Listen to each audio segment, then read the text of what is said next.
जय भीम। साथियों, देश में यूजीसी 2026 के नए नियम आए हैं। पूरे देश के अंदर बड़ा भारी घमासान मचाया गया है।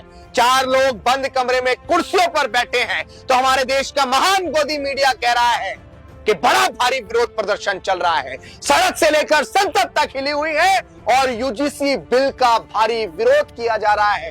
देश का बड़ा तबका इसको लागू नहीं होने देगा। तो मैं उनसे कहना चाहता हूं कि ये 15वीं शताब्दी नहीं है, ये 21वीं शताब्दी है। और हम अच्छे से जानते हैं हमारे देश की गोदी मीडिया का चरित्र कि तुम खुद कास्ट बेस्ड कम्युनिटी हो और तुम कहीं ना कहीं हमारे सूत्र बताते, जैसे तुम्हारे सूत्र बताते हैं ना, हमारे सूत्र बताते हैं कि हमारे देश की गोदी मीडिया कास्ट बेस्ड डिस्क्रिमिनेशन करने वाले लोगों की सोच का अंदरूनी समर्थन करती है। और एक पॉडकास्टर है, वो इस बात को चीख चीख कर कह रहा है, हम जानते हैं उसके अंदर के जातिवाद को, वो चीख चीख कर इस बात को कह रहा है कि पुरखों की गलती की सजा आज की पीढ़ी को नहीं दी जानी चाहिए। तो मेरे भाई, मैं तुझे बताना चाहता हूं, तेरी इस अल्प बुद्धि पर मुझे हंसी आती है। जहां समानता की बात आती है तुम्हारे पेट में बड़ा दर्द होता है। बड़े कौंधिया उठते हो ना तुम लोग। कौन कहता है कि पुरखों की गलती की सजा आज की पीढ़ी को दी जा रही है? जो लोग एससी, एसटी, ओबीसी के ऊपर कास्ट बेस्ड डिस्क्रिमिनेशन करते हैं, सजा उनको दी जाएगी। जो महिलाओं का शोषण करते हैं, सजा उनको दी जाएगी। जो फिजिकली हैंडीकैप के ऊपर हास्यास्पद बात करते हैं, उनका मजाक उड़ाते हैं, सजा उनको दी जाएगी। ये बिल, ये एक्ट सिर्फ एससी, एसटी, ओबीसी के लिए नहीं है, ये बिल महिलाओं के लिए भी है। और महिलाएं सिर्फ किसी एक जाति में नहीं होती हैं, महिलाएं सिर्फ किसी एक धर्म में नहीं होती हैं। फिजिकली और मेंटली हैंडीकैप किसी एक जाति, किसी एक धर्म में नहीं होते हैं। अपनी इस अल्प बुद्धि का विकास कर लो। हर एक चीज को कास्ट बेस्ड एनालाइज मत किया करो। वैसे आप बहुत बुद्धिजीवी हो ना दोस्त, लेकिन तुम में इतनी समझ नहीं है।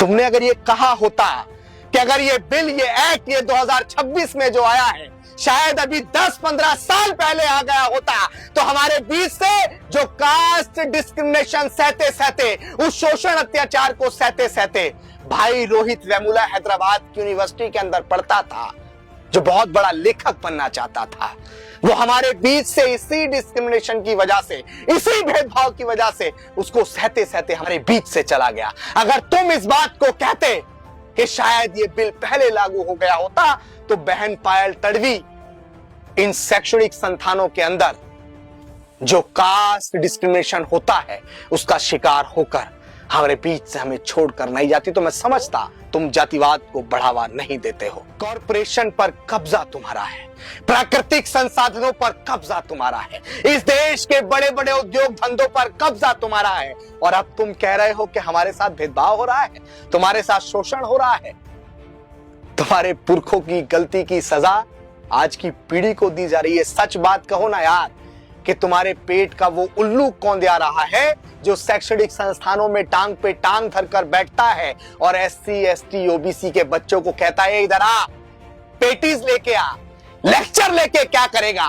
तुम्हारी उस सोच में जब आज अंकुश लग रहा है तो बड़ा पेट में दर्द हो रहा है ना, बड़ा पेट में दर्द हो रहा है। अरे मैं कहता हूं कि ये फैसला स्वागत करने योग्य है। ये फैसला भारत को एक भारत बनाने के लिए है। जब इस देश की प्रकृति किसी के साथ भेदभाव नहीं करती है, जब इस देश का नेचर किसी को भेदभाव करने की इजाजत नहीं देता, तो हम इंसान आपस में भेदभाव क्यों करते हैं? आइए ना मिलकर इस देश को सोने की चिड़िया फिर से वही भारत बनाते हैं। और एक बात तमाम लोगों से कहूंगा कि इस यूजीसी बिल को बड़ी गहराई से पढ़िए। ये एससी, एसटी, ओबीसी के लिए नहीं है, ये महिलाओं के लिए भी है, ये पीडब्ल्यूडी के लिए भी है, ये फिजिकली हैंडीकैप के लिए भी है। जिसकी मेंटली हेल्थ ठीक नहीं है उसका मजाक उड़ाया जाता है, ये उसके लिए भी है। असल मायने में ये हक के लिए है और हक की इस आवाज को किसी भी कीमत पर दबने नहीं दिया जाएगा। मैं सैल्यूट करता हूं उस सोच को, उस सूझबूझ को जो ये बिल लेके आई। और ये बिल चाहे कितने भी चूहे अलग अलग बिलों में से निकले, लेकिन ये यूजीसी 2026 के नियम किसी भी कीमत पर वापस नहीं होने देंगे। ये हमारे आत्मसम्मान की, हमारे मान सम्मान की बात है और भारत को एक बनाने की बात है। हम इसका स्वागत करते हैं। आप भी इसका स्वागत करिए। और एक बात बड़ी समझने वाली है अंतिम में कि ट्रक व्यक्ति को कुचल सकता है, लेकिन एक व्यक्ति किसी ट्रक को नहीं कुचल सकता। बात छोटी सी है पर बहुत बड़ी और समझने लायक है।